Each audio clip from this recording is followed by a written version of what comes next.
Hey guys, so what I thought I'd do today is show you this collection of parts that I've got here that I'm actually hoping to turn into a JAMMA test unit for my workbench upstairs. All this time I've just been working with like a JAMMA harness that's been hacked up with, you know, a regular JAMMA power supply just sat on the side, and you know, it's TV with a SCART connector, and I'm thinking to myself, this isn't really all that practical. I need to make a proper test unit because I do an awful lot of JAMMA repairs now. So what I've decided to do, like I said, is build a proper unit with proper parts and everything. So we've got the JAMMA power supply over here. This is basically the layout of how it's going to be in the box.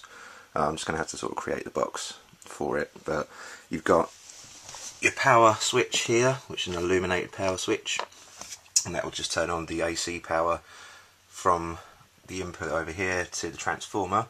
I've got the transformer in there because the only PSU I've got that's working at the moment is this little rubbishy Wayar thing, which is 110 volts only, unfortunately, but this is quite a nice small transformer, so that should do the job okay.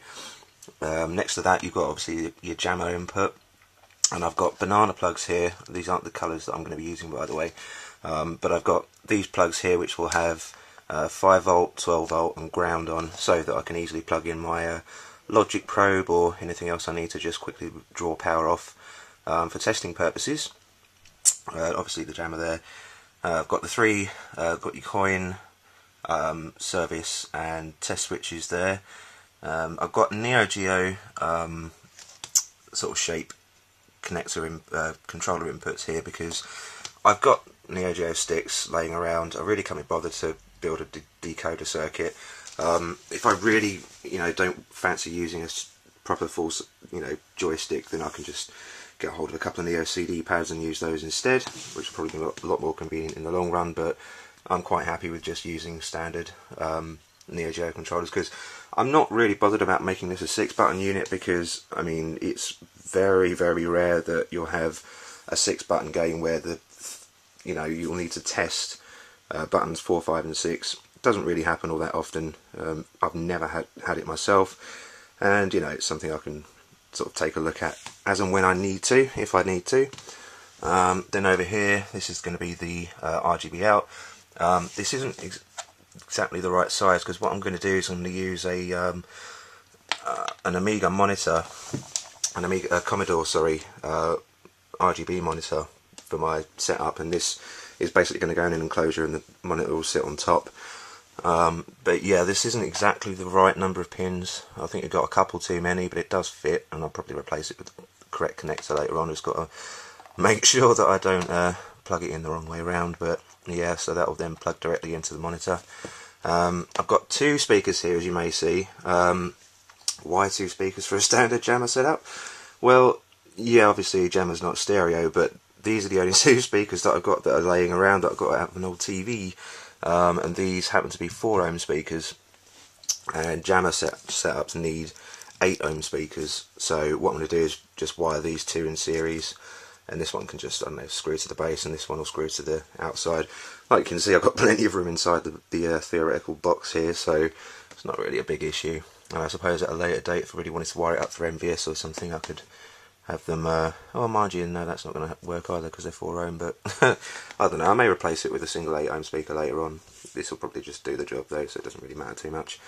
So yeah, obviously there you've got your power input, which is just like a regular kettle lead that you use for a PC or something.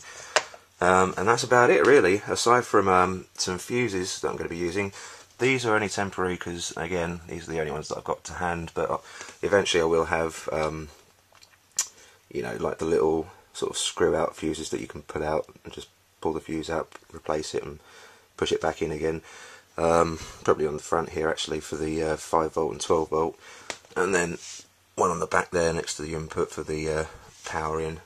But yeah, you've no idea how many PSUs I've gone through over the years just because I haven't put fuses in line with the power, and so many boards that I test unfortunately do have shorts on them, so they've killed quite a few power supplies that, you know, I did have at one point a massive stock of them, so it wasn't too much of an issue. But now I'm thinking, well, they're getting a bit expensive, so why not just put some fuses in line and protect the powers. power supplies. So, but yeah, now I'm just going to measure everything out, make the box up, and I'll show you guys the result. Alright, so I've got most of the thing built now. I've got all the plates cut out, and haven't really done that great a job, to be honest, but I don't know, it's functional. None of this is screwed in just at the moment, just all comes out. All these are kind of screwed in, but these aren't because I've got to wire them up yet. But yeah, you've got your little switch here when you turn the power on, which is going to have one of these fuses in line with it. It's going to light up this little switch here, so that's kind of cool, but obviously it lets you know that everything's turned on. Eventually I'm going to have a voltmeter here so that I can see what the 5 volts at. I'm going to just have like a little adjustment for the 5 volt here. The pot on the power supply is here. It's just like a little standard 100k, I think it's a 100k potentiometer, so I'll just wire that to a 100k pot on the front there. I've got my banana plug testing post things here. This is going to be 5 volt, this one's going to be ground, so I can just sort of clip onto there, or if I've got something that uses a banana plug, I can just plug it straight in there. Kind of handy to have when you're doing repairs and testing and stuff. This one's going to be 12 volt, but I haven't actually got the red one down here, so I'll do that when I take it upstairs and start wiring it up. You got your coin, service, test switches there, and you got your little Neo Geo controller ports there, which will be when I've screwed them in. They're just these little fellas. So I get all that wired up, and I did actually manage to find an 8 ohm speaker. I looked in the shed and I found a stack of them, so I was just like, oh well, I guess that one's going to go on the side there. And I decided in the end to go for like just a standard DIN plug for the AV video cable, because it's just easier, because I've already got some Neo Geo AV cables, so I can use one of those, or modify one for the Commodore monitor. But then if I wanted to plug into a TV for some reason, then it's already just ready to go. I just have to plug that in. Yeah, there's not a lot else to say really. I mean, you've got your JAMMA supply there, that's all bolted down, and this isn't quite bolted down yet, but screws are in there. Didn't really do a great job of cutting out the speaker grill here. I'm probably just going to cut the whole thing out and just put like a bit of grill over the top. And yeah, just got those two on the back. I'm going to have a fuse holder here, so instead of having the internal fuses, because it's going to be a pain to unscrew everything to change them all the time. Excuse me. And yeah, I'm going to have some fuse holders here as well, 5 volt and 12 volt. But yeah, I'm just going to go and wire it all up now and show you guys how it turns out. Alright, so I've got it all wired up and all the stuff screwed into the panel. As you can see, my spacing's not exactly perfect, and the cutouts aren't exactly great, but whatever, it doesn't really matter. This is just going to be my test rig. It's not really meant to look pretty or anything. But yeah, it's all wired up there. Got my little switch hooked up.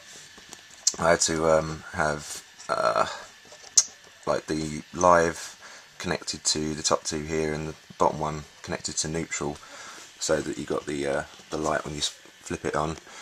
The power supply, this was brand new when I got it. It was a couple of years ago, admittedly, but when I turned it on, there was just this really high-pitched whine. I couldn't really figure out why, and then it exploded. This cap here. This isn't the original one. I've obviously replaced it now. But yeah, the top literally blew out. So I guess that cap wasn't too healthy. There wasn't a short on the power supply itself. It was actually functioning okay, even without the cap. But yeah, I swapped that one over, so that's all working now. Where you are, PSUs, man. They suck. But anyway, yeah, got all the important stuff wired up there, and it all works just fine. Like I said before, I tend to, well, I'm going to have some LEDs here to indicate if 5 volt and 12 volt are okay, and I'm going to put them after the fuse so that you know that if the fuse is gone, then the light's not going to be up. Going to have obviously fuse holders here and here as well, to save having to open the thing up every time you want to change a fuse. I'm going to have a voltmeter here to show what 5 volts is on, and probably a pot to adjust the 5 volt as well. Other than that, I'm not really sure what else I really need to do. Yeah, can't really think of anything else. I mean, it is what it is, you know. But yeah, I hope you guys kind of found it somewhat interesting, at least, even if it is essentially a very basic super gun in quite a large box. But you know, it's going to help me with my repairs and everything, so I just plug it in here, and you can just see the power switch light up like so. Got a little power LED down there. Shouldn't really turn a power supply on without a load, but yeah, it's not going to kill anything, I don't think. But yeah, so that's pretty much it, guys. If you are interested, then I'll probably upload a new video once I've got the modifications done to it, and any other sort of interesting things I can think of adding to it. And if you've got any suggestions actually of what I could add to this to make it a little bit more useful, then you know, feel free to put a comment down below. But yeah, that's pretty much it for now, so thanks for watching, guys. Comment, rate and subscribe, and I'll see you later.